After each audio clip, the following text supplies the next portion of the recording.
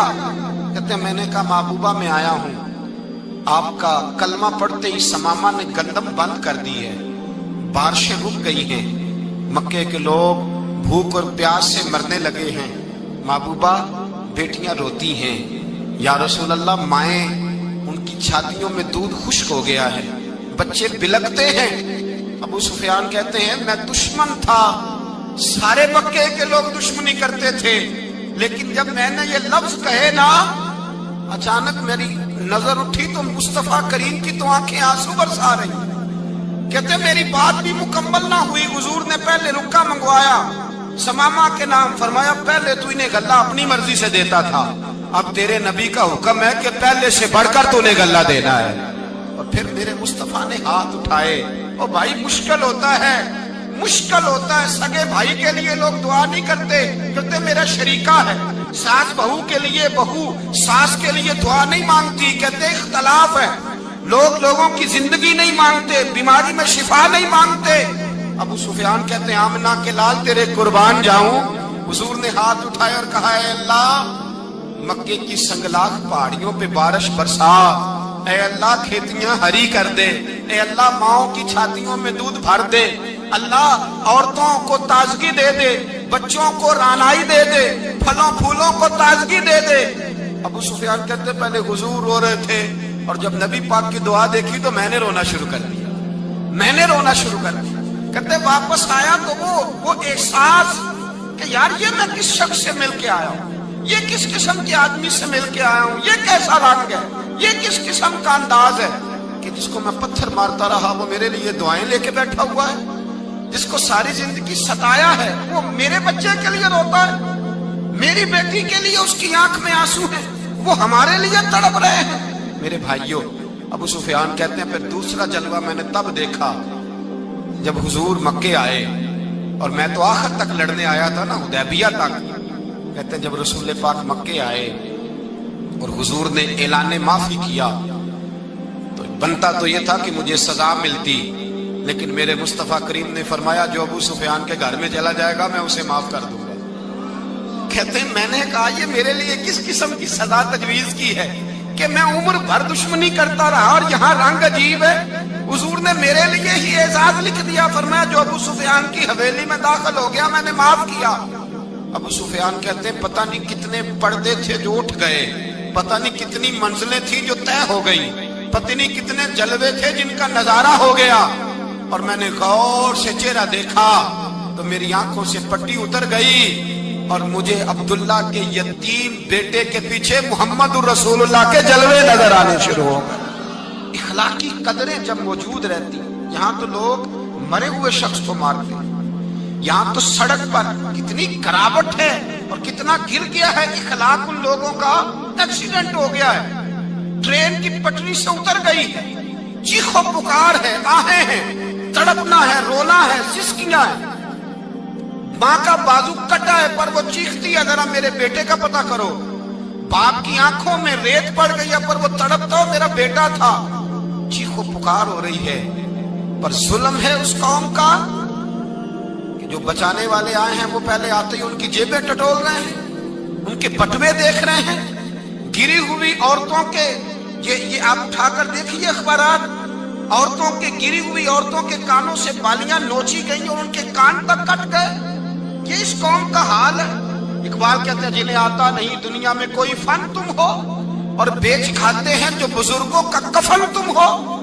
تم وہ لوگ ہو جو کفنوں پہ سودے کرتے ہو، جو قبروں پہ سودے کرتے ہو۔ یہ لوگ تجارتیں کرتے ہیں، اخلاقی پستی کا یہ عالم کہ لوگ قبروں پہ سجدے کرتے ہیں، بیٹے بیچ کے دہیز خریدتے ہیں۔ غریب کی بیٹی روز تڑپتی ہے، روتی ہے، روز سسکیاں لیتی ہے کہ کہاں سے وہ دروازہ کھلے گا جب میں بھی میں بھی جب سہاگن ہوں گی، جب میرا باپ بھی عزت کے ساتھ مجھے رخصت کرے گا، اور غریب آدمی بیٹی کی شادی کے بعد اتنا دکھی رہتا ہے، وہ بھی کم ہی لوگ جانتے ہیں، وہ بھی وہی لوگ جانتے ہیں جو اس منظر سے گزرتے ہیں۔ ہمارا اخلاقی معاملہ اس قدر زیادہ تباہی کا شکار ہے۔ میرے مصطفیٰ کریم سید عالم نور مجسم صلی اللہ علیہ وسلم جذبات کا خیال رکھتے، احساسات کا خیال رکھتے، تصورات کا۔ او بھائی، اس سے بڑا اخلاق کا مظاہرہ کہاں سے لینے جاؤ گے؟ کہ آمنہ کے لال فرماتے ہیں میرا دل کرتا ہے نماز لمبی پڑھاؤں، نماز اللہ کی نماز، دل کرتا ہے لمبی نماز پڑھاؤں، میں لمبی لمبی صورتیں تلاوت کروں، میں کھل کے رب کریم کا قرآن پڑھوں، میں اللہ تبارک و تعالیٰ کے قرآن مجید کے ذائقوں میں کھو جاؤں۔ لیکن حضور فرماتے ہیں نماز میں کسی بچے کے رونے کی آواز آتی ہے، کسی بوڑھے کی ہائے کی آواز آتی ہے، کسی بیمار آدمی کی ہائے کی آواز آتی ہے۔ نبی پاک فرماتے ہیں میں اللہ کی نماز چھوٹی کر دیتا ہوں، اللہ کے بندوں کا خیال کرتا ہوں۔ میں رب کی نماز چھوٹی کر دیتا ہوں، رب کریم کے بندوں کا خیال کرتا ہوں۔ خدا کے بندے تو ہیں ہزاروں، بنوں میں پھرتے ہیں مارے مارے، میں اس کا بندہ بنوں گا جس کو خدا کے بندوں سے۔ میرے حبیب کریم سید عالم صلی اللہ علیہ وسلم نے فرمایا اللہ کریم نے بندے کو، مخلوق کو پیدا کرنے سے پہلے جو تحریر سب سے پہلے لکھی تھی نا، اللہ نے اپنے پاس جو جملے سب سے پہلے لکھے تھے بندے بنانے سے بھی پہلے، وہ فکرے یہ تھے کہ ان رحمتی سبقت اعلی غضبی، رب کریم نے لکھا تھا بے شک میری رحمت زیادہ ہے، میرا غضب زیادہ نہیں ہے۔